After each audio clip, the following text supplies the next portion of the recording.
Film ini dibuat berdasarkan kisah nyata seorang bernama Yoshi yang memutuskan untuk berpetualang bersama teman-temannya menyusuri hutan Amazon. Mereka melintasi hutan yang sangat lebat guys untuk mencari keberadaan suku Toromonas, yaitu suku pedalaman yang dikatakan sudah menghilang.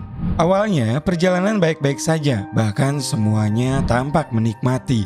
Namun setelah beberapa hari berjalan, mereka terpisah dan pada akhirnya Yoshi harus menerjang hutan Amazon seorang diri tanpa persediaan makanan dan alat untuk bertahan hidup. Keputusasaan adalah teman sejatinya saat itu dan harapan hanyalah satu-satunya semangat yang membuatnya untuk terus berjalan.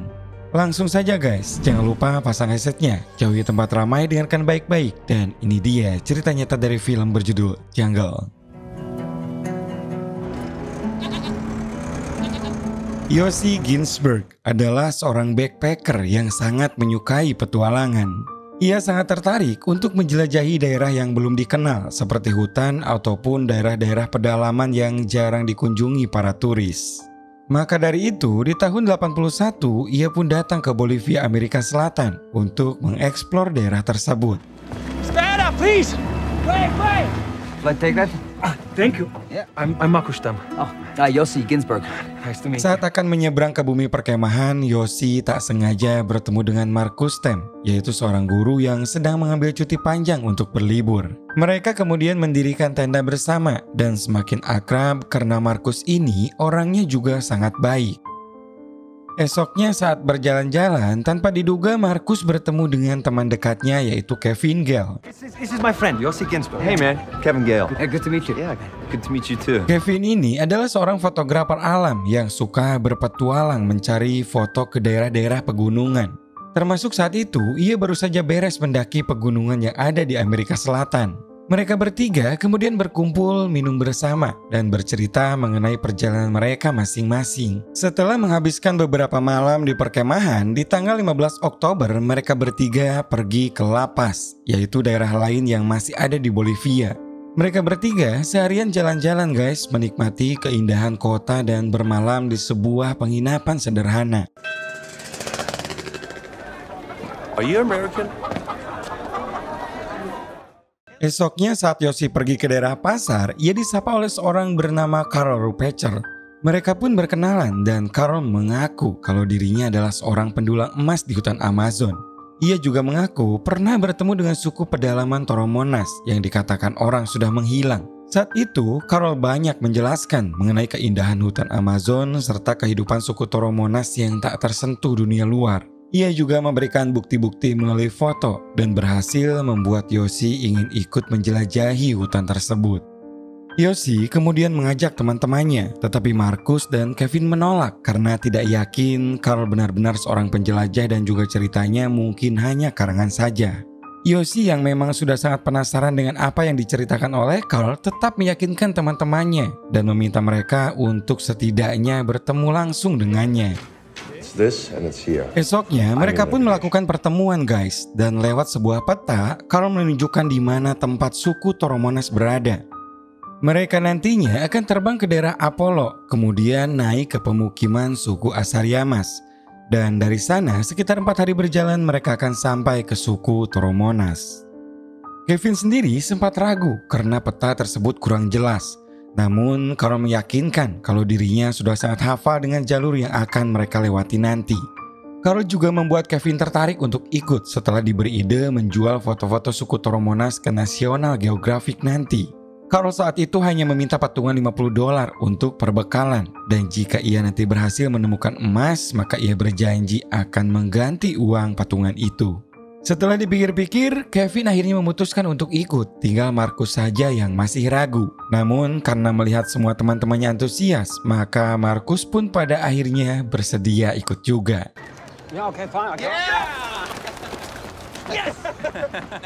Setelah uang patungan dikumpulkan, mereka semua pergi membeli perbekalan, dan Carl memastikan agar Yoshi dan teman-temannya tak perlu membawa perbekalan yang banyak, karena ia sendiri menjamin semuanya akan aman terkendali. Apalagi mereka juga nanti akan singgah di suku Asariamas.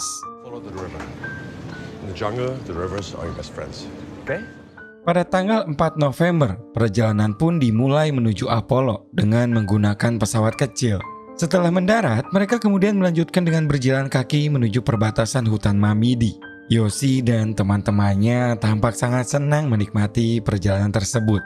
Apalagi Kevin yang memanfaatkan momen itu untuk memotret hewan-hewan yang ia jumpai. Ketika malam datang, mereka mendirikan tenda dan membuat api unggun. Carl kembali menceritakan bagaimana kehidupan suku Toromonas yang menurutnya sangat pintar walau tak terjamah dunia luar. Sambil menikmati makan malam, semuanya tampak semakin penasaran mendengar cerita tersebut dan ingin segera membuktikannya langsung. Perjalanan kembali dilanjutkan di hari kedua dan mereka semakin dalam menyelami hutan yang semakin rapat. Saking rapatnya, mereka tak bisa melihat langit hingga tak menyadari kalau hujan akan datang. Yoshi serta teman-temannya sedikit jengkel guys karena harus berjalan di tengah guyuran hujan. Walau begitu, menurut Carl hujan tersebut tak seberapa dibanding dengan hujan besar yang diprediksi akan datang 2 minggu lagi.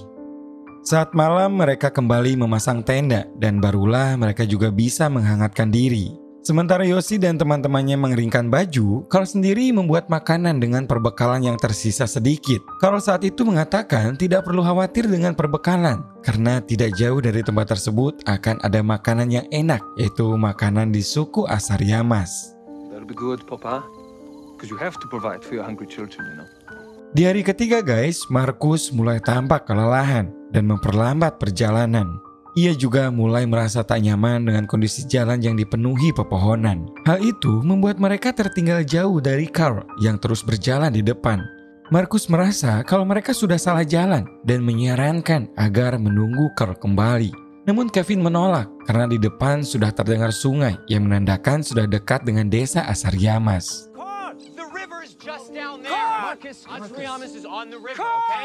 Perbedaan pendapat ini membuat mereka bertengkar dan menyalahkan satu sama lain hingga Kevin mendengar suara hewan yang mendekat. Asaryamas. Setelah ditunjukkan arah oleh orang tersebut, mereka pun akhirnya bertemu dengan Carl yang sudah menunggu di ujung hutan. Dan pada akhirnya mereka pun sampai di desa Asaryamas. Yoshi dan teman-temannya sangat senang ketika melihat bagaimana kehidupan suku Asaryamas dan kedatangan mereka pun disambut ramah orang-orang di sana. Mereka dengan cepat berbaur dengan warga dan berpesta bersama di malam hari. Saat mengobati kakinya yang lecet, tiba-tiba Markus pun didatangi seorang ibu yang meminta kaki anaknya juga diobati. Tak lama beberapa warga yang lain juga datang dan Markus tampak sangat senang melakukan pertolongan tersebut. Keberadaan mereka diterima baik. Yoshi ataupun Kevin sangat menikmati kebersamaan dengan para warga. Namun mereka juga tak bisa berlama-lama karena harus kembali melanjutkan perjalanan. Okay, let's go. Di hari keempat ini mereka melewati jalur sungai. Yoshi sempat mencoba mencari emas dan berhasil menemukan serpihan kecil. Dan yang paling membuat mereka takjub adalah ketika melihat ada sekumpulan kupu-kupu hutan yang sangat indah dan segera diabadikan oleh Kevin. Setelah dari sungai, mereka kemudian masuk kembali ke dalam hutan. Energi mereka harus kembali terkuras karena harus menerjang pohon-pohon kecil yang menghalangi jalan. Dalam suatu kesempatan, mereka melihat seekor monyet dan Carl segera mengarahkan senjatanya.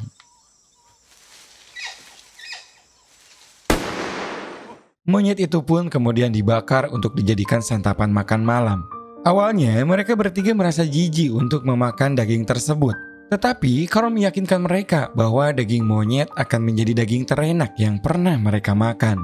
Kevin pun menjadi yang pertama mencoba dan terkejut karena rasanya memang enak. Kemudian Yoshi juga mencoba, kecuali Markus yang memang tetap tak mau memakannya. Monkeys, they're also jaguars. They're monkey hunters.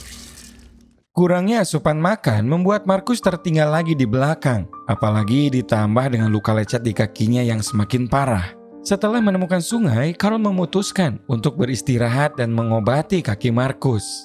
Terpaksa hari itu, perjalanan mereka dihentikan. Yoshi dan Kevin beranggapan jika keadaan terus seperti ini maka Markus hanya akan menghambat perjalanan. Apalagi mereka juga harus bisa sampai ke tujuan sebelum musim hujan tiba. Sikap keduanya pun menjadi berbeda dan mulai dirasakan oleh Markus saat malam. Ia merasa teman-temannya sudah mengacuhkannya dan meminta maaf jika sudah menghambat perjalanan. Yoshi sendiri yang memang sudah sangat lelah tak terlalu memperdulikan apa yang dikatakan Markus, dan ia pun memilih untuk tetap masuk ke dalam tenda. Markus pun ditinggal seorang diri dan menangis sendirian tanpa ada yang memperdulikan.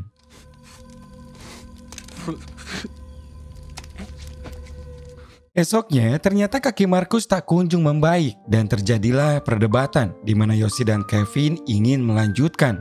Sementara Carl menyarankan kembali ke desa Asariamas untuk mengobati kaki Markus.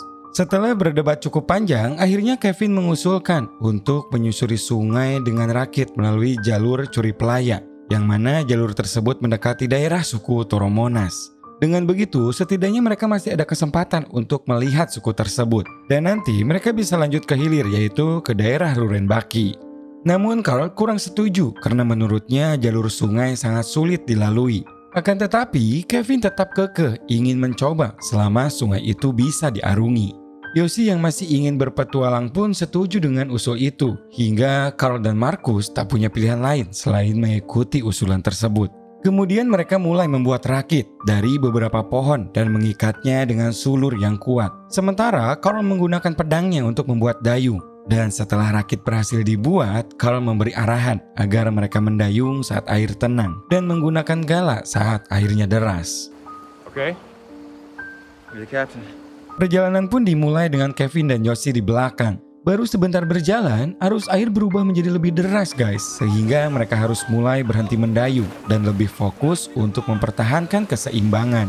Sayangnya, Carl sebagai pemimpin tampak kebingungan dalam membaca arus sehingga hampir saja membuat rakit terbalik.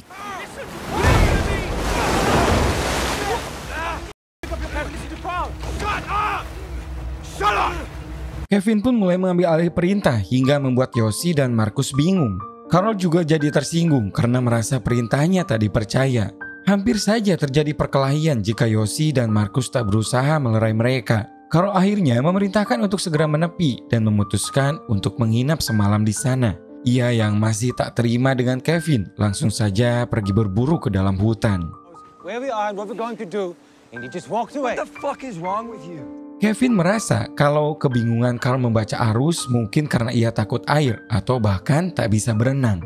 Markus sendiri membela Carl dengan menyarankan agar tak membuatnya tersinggung karena menurutnya lebih baik ikuti saja arahannya karena cuma dia satu-satunya yang tahu daerah hutan. Dan keesokan harinya saat akan berangkat kembali, Carl tiba-tiba menolak ikut. I'm walking out from here. No more river for me. Ia tak ingin lagi melanjutkan perjalanan lewat sungai dan memilih untuk kembali pulang dengan melewati jalur Ipurama. Kali ini, Carl tak peduli lagi dengan keputusan bersama, sehingga Yoshi dan Kevin pun berdiskusi mengenai rencana mereka selanjutnya. Kevin tetap ingin melanjutkan perjalanan melewati sungai, sementara Yoshi juga bingung karena tak mungkin membawa Markus dengan kondisi kakinya yang terluka. Yoshi kemudian mencoba menanyakan langsung kepada Markus guys, dan Markus sendiri sebenarnya ingin sekali ikut, namun ia tak enak dengan sikap Kevin akhir-akhir ini. Ia juga kembali meminta maaf karena telah menghambat perjalanan. Oleh karena itu, ia pun memutuskan untuk ikut bersama Carl melewati jalur Ipurama. Setelah semua sepakat, Carl memberi arahan kepada Yoshi dan Kevin bahwa mereka akan bertemu dengan banyak jeram. Dan ada satu ngarai tepat sebelum mencapai Curi Pelaya. Ia menegaskan apapun yang terjadi mereka harus menepi sebelum masuk ke dalam ngarai. Karena jika sampai terlambat akan sangat beresiko tinggi.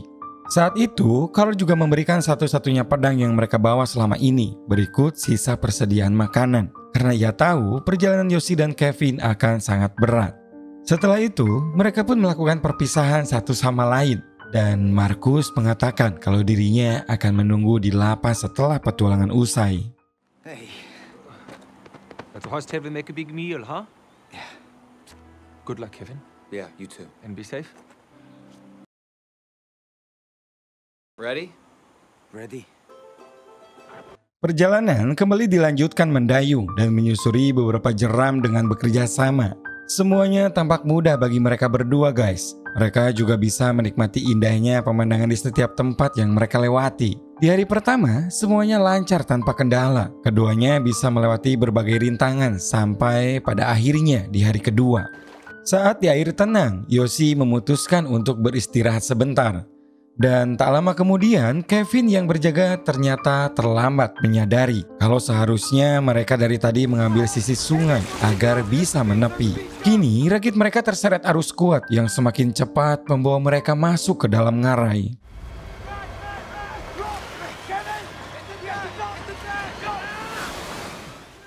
Mereka gagal menghindari batu hingga rakit mereka pun akhirnya tersangkut. Semuanya benar-benar panik saat itu kecuali Kevin yang punya ide untuk nekat berenang ke samping dan mencari sulur untuk digunakan menarik Yoshi. Yoshi tak bisa berbuat banyak, ia sangat ketakutan. Namun Kevin mencoba menenangkannya kalau ia akan berusaha menariknya dan takkan meninggalkannya.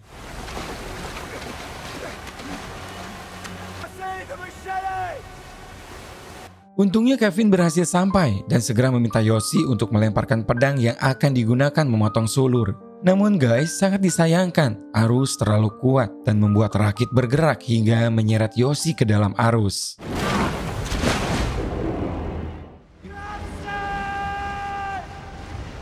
Yoshi berusaha sekuat tenaga untuk berenang, namun semuanya sia-sia karena arus terlalu kuat. Ia hampir pingsan karena kepalanya sempat terbentur. Namun untungnya ia segera sadar dan akhirnya ia berhasil keluar dengan berpegangan pada sebuah batu. Ketika menepi, di sekelilingnya hanya tebing tinggi dan tak menunggu waktu lama, ia berusaha naik ke tebing demi bisa mencapai dataran tinggi. Karena tebing cukup curam, Yoshi juga hampir terjatuh. Namun beruntung ia sempat berpegangan dan akhirnya naik kembali dan berhasil sampai ke puncak.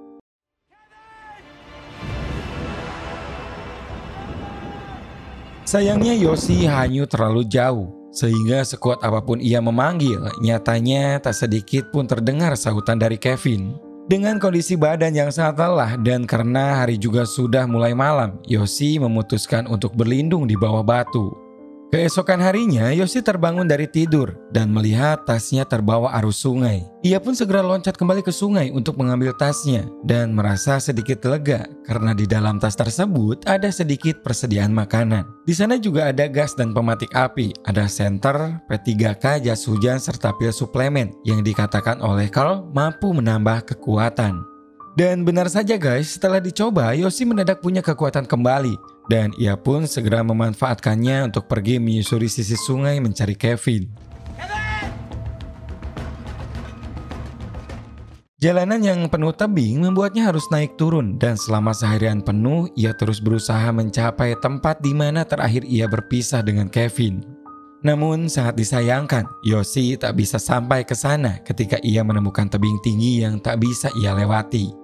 Saat itu Yoshi memutuskan untuk menunggu dan menginap semalam di sana.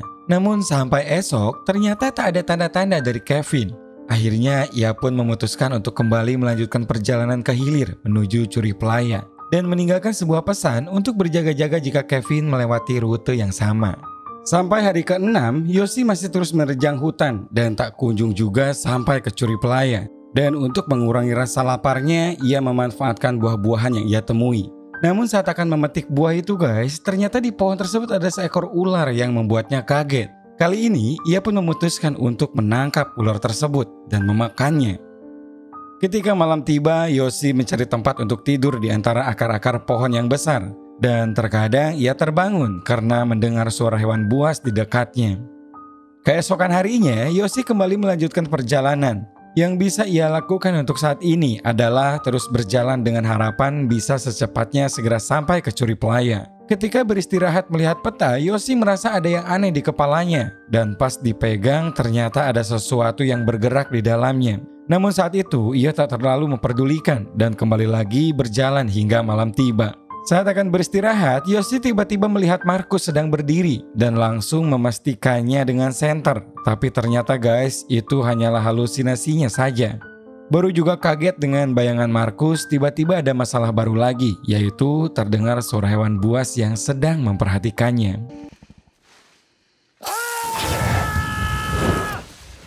Keesokan paginya, karena benjolan di kepalanya semakin terasa sakit, Yoshi pun nekat mengeluarkan sesuatu yang bergerak tersebut dengan menggunakan penjepit dari kotak P3K yang ada di dalam tasnya.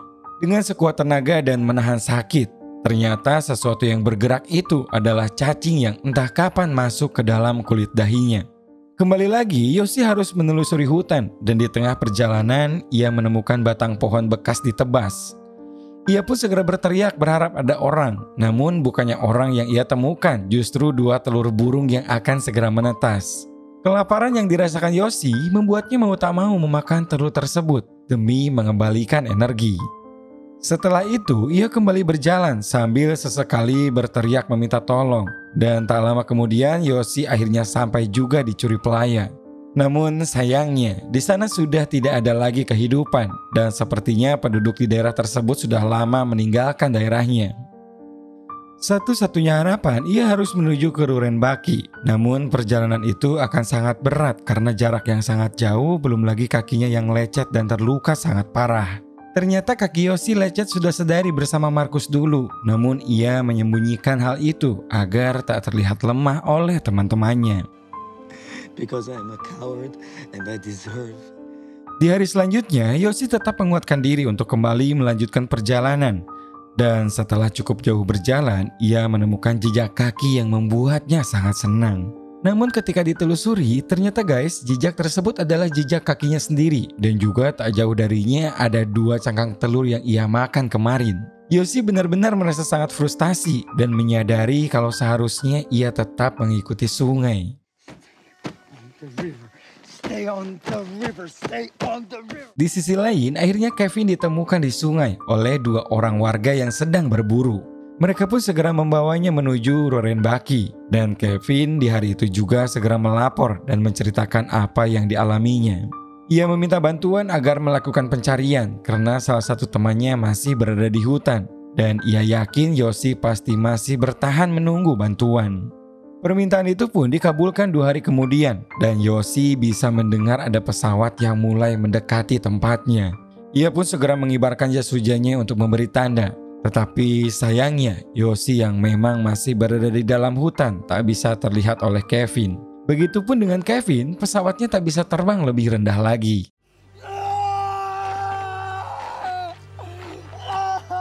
Setiap harinya, Kevin terus berusaha untuk mencari Yoshi, namun tetap hasilnya nihil. Kevin pun meminta bantuan kembali untuk melakukan pencarian lewat sungai. Awalnya permintaan itu ditolak mengingat Yoshi sudah menghilang selama 2 minggu lebih dan kemungkinan selamatnya sangatlah kecil. Walau begitu, Kevin tetap kekeh dan berencana melakukan pencarian sendiri lewat sungai walau apapun resikonya. Akhirnya karena tak tega, Kevin pun diarahkan untuk menemui seorang nelayan bernama Tiko. Awalnya Tiko juga menolak guys dan ia juga punya anggapan sama. Menurutnya tidak ada yang mampu bertahan selama 17 hari di hutan. Kevin kembali memohon bahkan sampai akan membeli perahu tersebut walau harus melakukan pencarian seorang diri.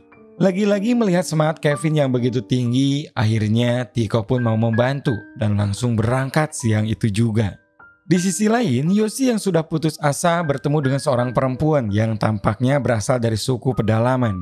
Perempuan itu terlihat ketakutan ketika Yoshi mencoba menyapanya. Tetapi lambat laun mereka berhasil bekerja sama walau tak memahami bahasa satu sama lain. Kini Yoshi memiliki teman menjelajah, tetapi dalam hati ia juga takut itu hanyalah halusinasinya. Ketika malam tiba, Yoshi menyentuh perempuan tersebut dan memastikan bahwa ia bukanlah halusinasi Yoshi semata. Namun keesokan harinya mereka justru mengalami miskomunikasi yang membuat perjalanan menjadi berat. Yoshi semakin frustasi karena lelah dan tidak bisa menjelaskan apapun pada perempuan tersebut. Tetapi mereka segera berbaikan pada malam harinya dan malam itu juga perempuan itu menghilang secara misterius. Hilangnya perempuan itu membuat Yoshi semakin tidak bisa membedakan antara kenyataan dan halusinasi, sekaligus membuat perjalanannya terasa membingungkan. Sampai-sampai ia tak memperhatikan keadaan sekitar guys. Dan tanpa disadari, Yoshi telah masuk ke dalam lumpur hisap yang semakin menariknya masuk setiap kali berusaha bergerak. Karena sudah terlalu lelah, ia pun pingsan dan tersadar kembali ketika hari sudah sore. Barulah saat pikirannya sedikit tenang, ia berhasil meraih daun dan menggunakannya untuk naik.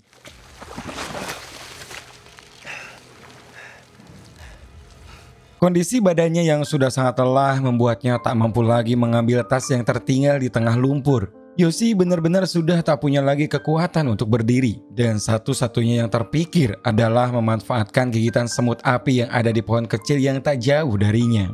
Ia pun merangkak dan nekat membuka bajunya dan membiarkan semut-semut itu menggigitnya demi mendapatkan suntikan adrenalin agar ia bisa berjalan ke tepi sungai.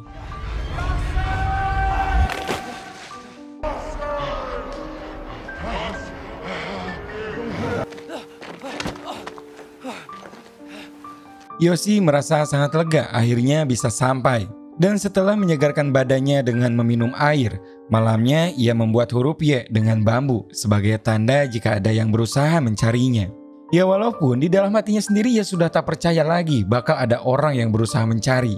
Malam itu Yoshi sudah memasrahkan diri, bahkan ia juga mengurungkan niatnya untuk membunuh dan menjadikan kura-kura sebagai makanan.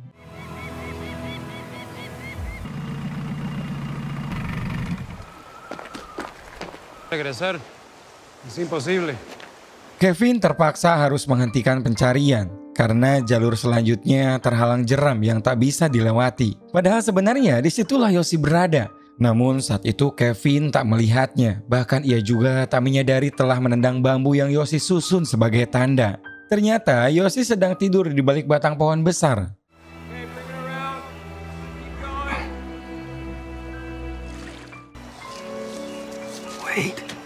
Namun sayangnya, Yoshi sudah tak sanggup lagi berteriak. Yoshi hanya berusaha merangkak dengan tenaganya yang tersisa dan berdiri berharap Kevin menengokkan wajahnya.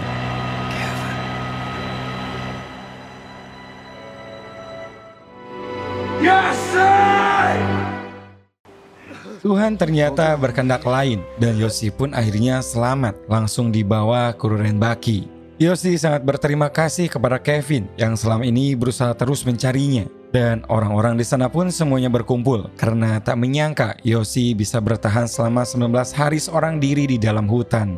Beberapa hari kemudian Yoshi dan Kevin kembali ke La Paz untuk menemui Carl dan Marcus. Namun ternyata mereka berdua tak pernah kembali walau sudah ditunggu dan dicari berminggu-minggu. Lalu diketahui Carl ternyata dicari pihak berwenang karena ternyata sudah membawa turis masuk ke hutan sebelumnya. Dan yang paling mengejutkannya di sana tidak ada suku Indian yang bernama Toromonas.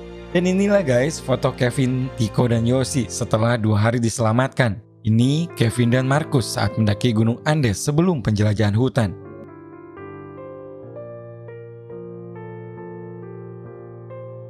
Setelah itu, Kevin melanjutkan profesinya sebagai fotografer dan berpetualang ke seluruh dunia. Ia pun tinggal bersama istrinya di Israel, serta menulis buku tentang cerita penyelamatannya di hutan. Dan 10 tahun kemudian, Yoshi kembali ke pedalaman Bolivia. Kali ini dalam karya sosial untuk membantu suku Takana yang tinggal di sana.